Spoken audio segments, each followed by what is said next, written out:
So am I digressing? 'Cause I'm starting to reminisce here, and it's just, I gotta go. Yeah, you're actually going there in your mind right now.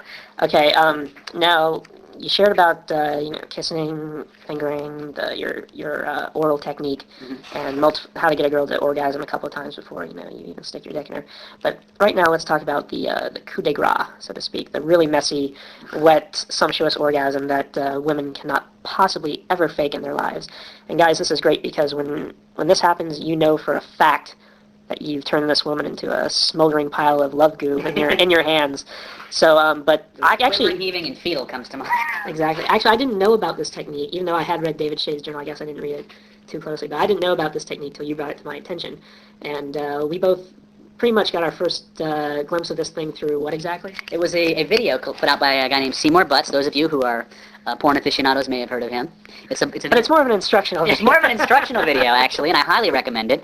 It's called Squirters 2, and in it, Seymour actually walks you through the steps of giving a woman what I consider the coup de grace orgasm. It's called the ejaculatory orgasm. The female ejaculatory. The female ejaculatory orgasm. And in that video, it gets really messy. Matter of fact, I've never seen anybody get a shower quite that way. Well, those porn girls, they got their Kegel muscles all built up. Those Kegel muscles are just outrageous.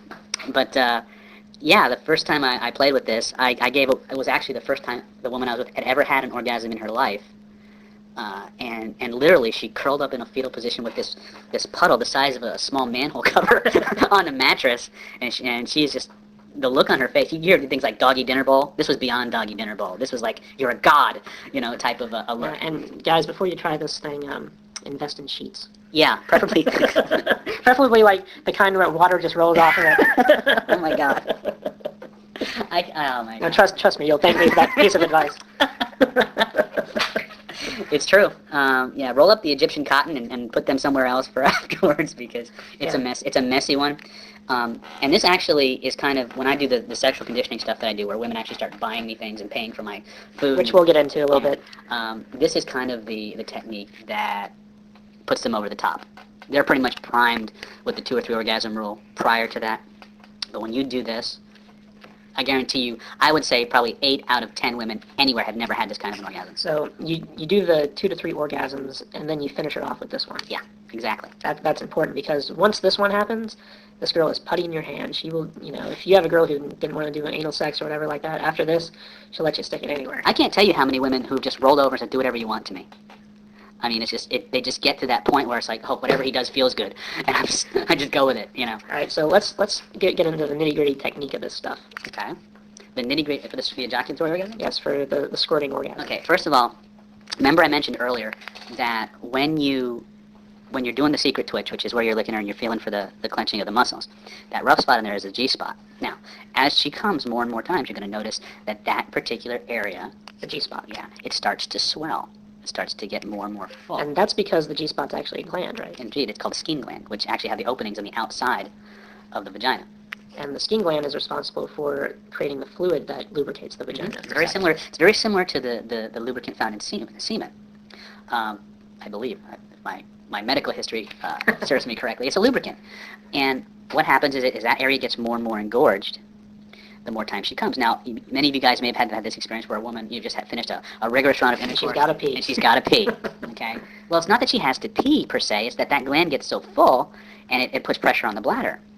Well, one of the things that you want to do is, as you're working her up to this fever pitch, is you're going to start putting pressure on it, and it's like a back to front motion. It's almost like a come hither move. But what I do is I actually go down towards the roof or the floor of the vagina, and then I come up and I scoot back towards that spot. And what I'll do is I'll put a pressure on it, and it's going to take a little bit of arm strength and endurance to get this. Yeah, your forearms are going to look like Popeye. Yeah. And what I tell her is, because most women have never had this kind of orgasm, and you're putting more and more pressure down on that spot, what you have to tell her is, what you're going to feel is kind of weird. It's going to be really good, but you got to follow my instructions. Yeah, and what you're doing here is you're actually going to be pacing what's going on, what's going to happen, so she doesn't start freaking out when it starts happening. Because when women are in sexual mode, they're highly suggestible, and they will follow a strong, confident lead. So what you want to do is you're going to pace what you're about to do, and what she's going to feel. And what you tell her is, as you feel it building, when you can't hold it anymore, when you feel like you absolutely have to go, I want you to push it out as hard as you can.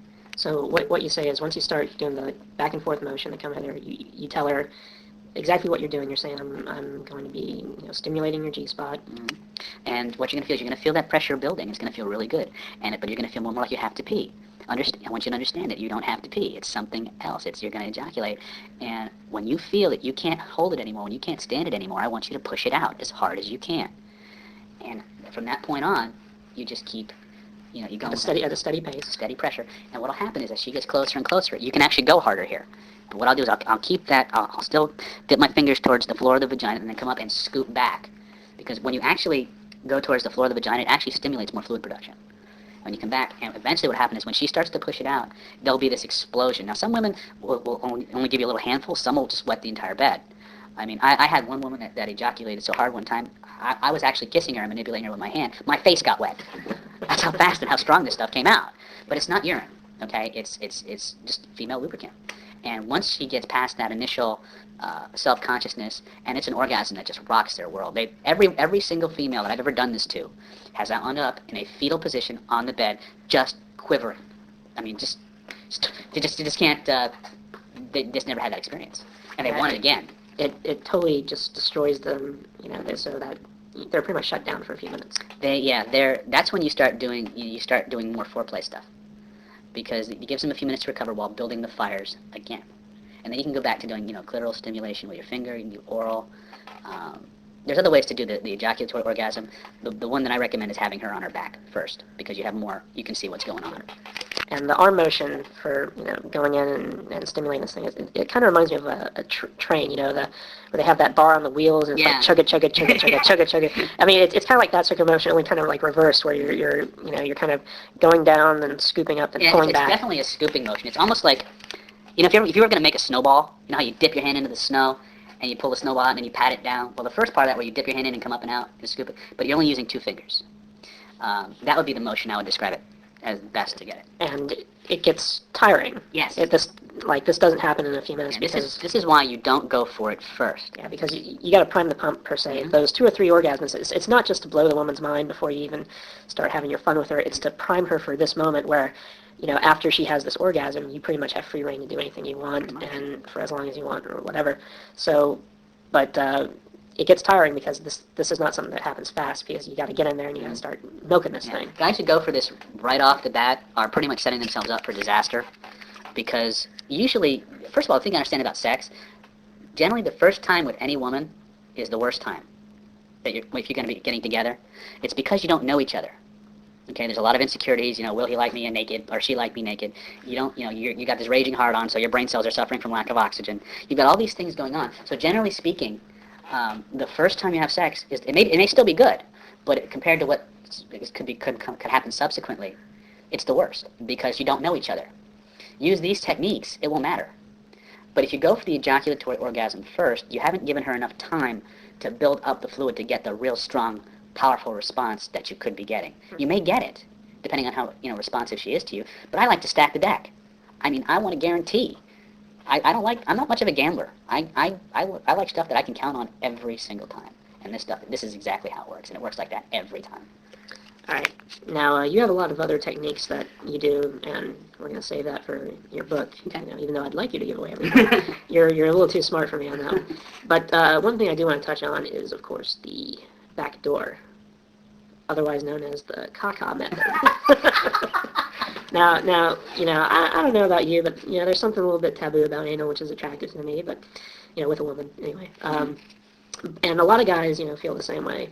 And I know that you have your own kind of style of doing it. In fact, you have a funny story that you once told me about how when you first tried it, the girl shot halfway across the room. That was my ex-wife. Yeah, because you didn't know what you were doing. I didn't know. I had no fucking clue. To this day, I still have flashbacks of legs disappearing over the edge of the bed and onto the floor.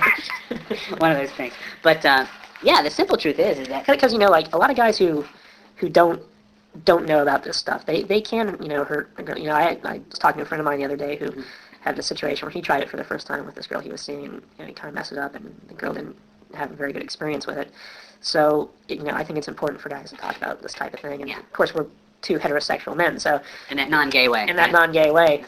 So, who better to talk about this? Mm-hmm. Absolutely.